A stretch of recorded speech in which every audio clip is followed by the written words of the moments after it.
കർത്താവായ യേശുക്രിസ്തുവിൻ്റെ നാമത്തിൽ എല്ലാവർക്കും സ്നേഹവന്ദനം. ബൈബിളുമായി ബന്ധപ്പെട്ട ചില കാര്യങ്ങൾ സംസാരിക്കുന്നതിനാണ് ഞാൻ ഈ വീഡിയോ ചെയ്യുന്നത്. ഞാൻ ഈ വീഡിയോ ചെയ്തതിന് ശേഷം ഇത് കേൾക്കുന്നത് വലിയ പാണ്ഡിത്യമുള്ള ആളുകളും അതുപോലെ ശാസ്ത്രിമാരും പരീശന്മാരും ഒക്കെ ആയിരിക്കും എന്നെനിക്കറിയാം.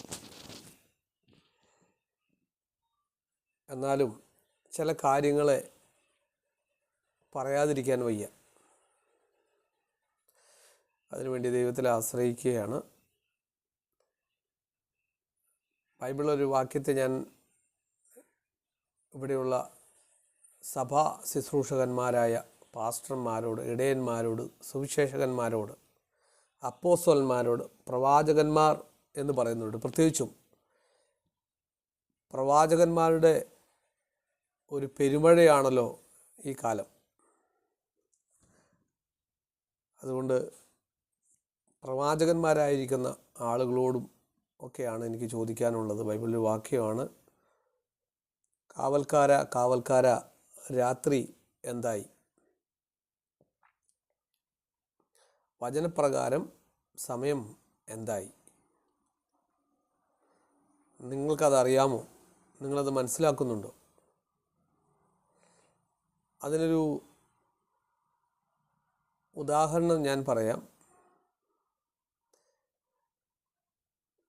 ബൈബിൾ ഒട്ടുമുക്കാൽ കാര്യങ്ങൾ സംഭവിച്ച് തീർന്നു എന്ന് നമുക്കറിയാം.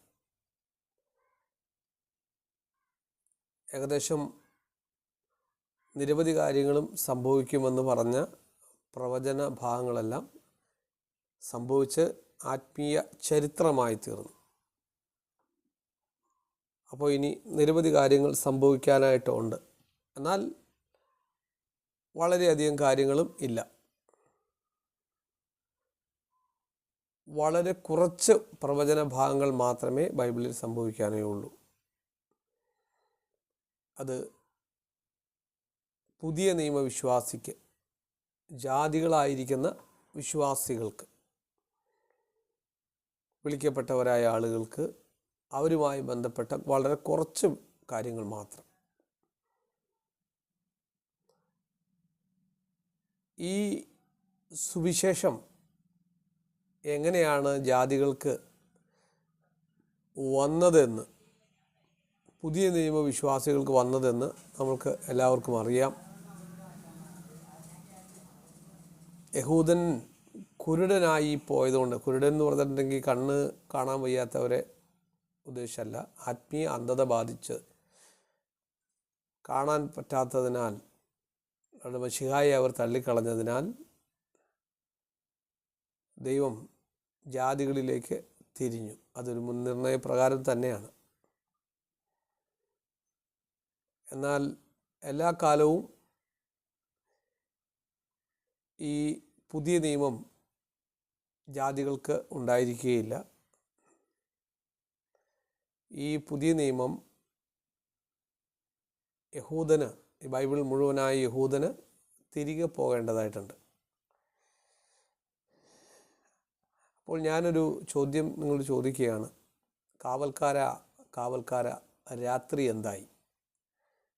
ഞാൻ മുൻപ് പറഞ്ഞു, സുവിശേഷകന്മാരോട്, ഇടയന്മാരോട്, അപ്പോസ്തലന്മാർ, പ്രവാചകന്മാർ, ഉപദേഷ്ടാക്കൾ, ഇങ്ങനെയുള്ള എല്ലാവരോടുമാണ് ചോദിക്കുന്നത്.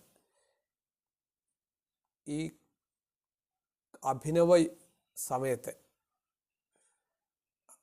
വിശ്വാസികളായ, സഭ നടത്തുന്നവരായ, സഭയെ പഠിപ്പിക്കുന്നവരായ, പ്രവചനം നടത്തുന്നവരായ, ദർശനം കാണുന്നവരായ ആളുകളോടാണ് ഞാൻ ചോദിക്കുന്നത്, സമയം എന്തായി വചനപ്രകാരം? നിങ്ങളുടെ കാലവും സമയവും നിങ്ങൾ തിരിച്ചറിയുന്നുണ്ടോ? നിങ്ങളുടെ കാലത്തേക്ക് ആയി ദൈവം ചില കാര്യങ്ങളെ പ്രത്യേകമായി എന്തെങ്കിലും പറഞ്ഞിട്ടുണ്ടോ? കാരണം കർത്താവായ യേശുക്രിസ്തു ഇന്നലെയും ഇന്നും എന്നേക്കും അനന്യൻ. അപ്പോൾ ഇന്നലെ എന്നുള്ളത് ഒരു ചരിത്രമാണ്, നാളെ എന്നുള്ളത് വരാനിരിക്കുന്നതുമാണ്. ഇന്ന് എന്നുള്ളതാണ് ദൈവം ക്രിസ്തു നമ്മളോട് ഇടപെടുന്നത്. അങ്ങനെയെങ്കിൽ ജാതികളുടെ സമയം കഴിയുമെന്ന് നിങ്ങൾ വിശ്വസിക്കുന്നുണ്ടോ? ജാതികൾക്ക് വേണ്ടി ഒരു സമയം നിശ്ചയിക്കപ്പെട്ടിട്ടുണ്ട് എന്ന് നിങ്ങൾ വിശ്വസിക്കുന്നുണ്ടോ? ഉണ്ടെങ്കിൽ അതിൻ്റെ സമയം എവിടെ വരെയായി? ഒരു കാര്യം ഞാൻ പറയാം, ഇതിലെ വലിയ കമൻറ്റുകളൊന്നും ഞാനിത് ഫേസ്ബുക്കിൽ എനിക്ക് കഴിയുന്ന പോലെയുള്ള സോഷ്യൽ മീഡിയ പ്ലാറ്റ്ഫോമുകളിൽ ഇത് എൻ്റെ വാളിൽ ഞാനിത് അപ്ലോഡ് ചെയ്യും. അതിനുശേഷം വരുന്നതായ വിമർശന കമൻറ്റുകളൊന്നും ഞാൻ കൂടുതൽ ശ്രദ്ധിക്കാൻ പോകുന്നില്ല. അതിൻ്റെ കാരണം, എല്ലാം അറിയാമെന്ന് പറഞ്ഞിട്ട് ഒന്നും അറിയാൻ പറ്റാതെ, കാലവും സമയവും തിരിച്ചറിയാൻ പറ്റാത്ത അന്ധന്മാരായ സഭ നടത്തുന്നവരായ സുവിശേഷകന്മാരുടെ ഒരു കാലമാണിത്. ഞാൻ ധനവാൻ, എനിക്കൊന്നിനും മുട്ടില്ല എന്ന് പറഞ്ഞ്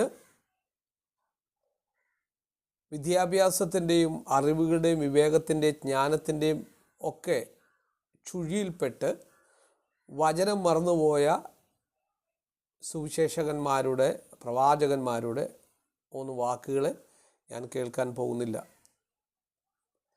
അവരുടെ കമൻറ്റുകളൊന്നും ശ്രദ്ധിക്കാൻ പോകുന്നില്ല. ഞാൻ ഈ കാലത്തേക്ക് വേണ്ടി വിളിക്കപ്പെട്ട അല്ലെങ്കിൽ തിരഞ്ഞെടുക്കപ്പെട്ട കർത്താവിൻ്റെ മണവാട്ടി എന്ന് വിളിക്കപ്പെടുന്ന ഒരു കൂട്ടം ആളുകളുണ്ട്. കാരണം അവസാന കാലം അത് മണവാട്ടി യുഗമായിരിക്കും.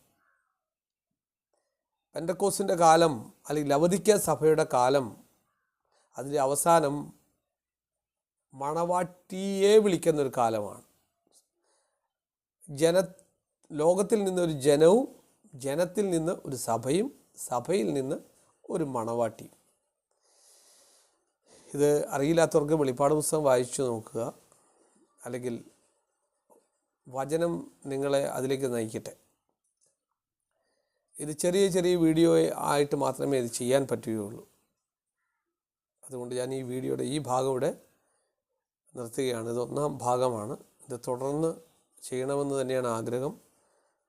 അതുകൊണ്ട് ദൈവത്തിൻ്റെ ഈ കാര്യത്തിലുള്ള കൃപ ലഭിക്കേണ്ടതിന് നിങ്ങളുടെ പ്രാർത്ഥനയെ ചോദിക്കുന്നു.